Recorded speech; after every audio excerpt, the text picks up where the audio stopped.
The Times is committed to reviewing theatrical film releases during the COVID-19 pandemic. Because moviegoing carries risks during this time, we remind readers to follow health and safety guidelines as outlined by the Centers for Disease Control and Prevention and local health officials. Following the Black Lives Matter protests of summer 2020, Chris Rock's Frank 2018 riff, "A Few Bad Apples," provided a measure of viral catharsis. Bad apple. That's a lovely name for murderer, he quips about deadly cops. Some jobs can't have bad apples.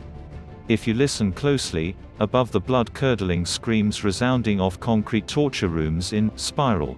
From the Book of Saw, one can imagine the truths behind Rock's well-aimed punchlines hanging like an orchard above the gruesome cacophony.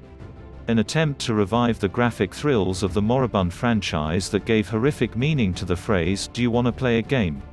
By delivering a socially conscious narrative, Spiral offers the comedian another dramatic change of pace after his star turn in Fargo, Season 4.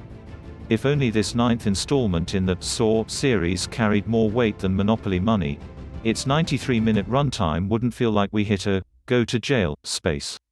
In case you haven't seen the film's opening scene, recently released online by Lionsgate, some light spoilers ahead. A detective, Dan Petronijevic, in pursuit of a suspect jumps into a sewer. He's quickly subdued by a hooded figure wearing a pig's head. He awakens chained to the tunnel's ceiling, his tongue bolted in a metal vice grip, barbed wire tightened around his wrists. He dangles gingerly on a tiny wooden step stool as a train barrels toward him. That sequence represents what works best in the Saw franchise. The ingenious unwinnable scenarios constructed for peak gore, copious blood and quacking panic. Almost every minute that follows explains what doesn't. The explicit, grisly script co-written by Jigsaw duo Josh Stolberg and Peter Goldfinger opens on firm, well-meaning ground, introducing debt. Ezekiel Zeke Banks, Rock, as your typical shoot from the hip lone wolf investigator. His inter-office relationships might best be described as icy. That's not by choice. Years earlier, Banks turned in his partner after the crooked cop murdered an unarmed witness. He broke the silent code, "Don't rat." And no one's forgiven him since.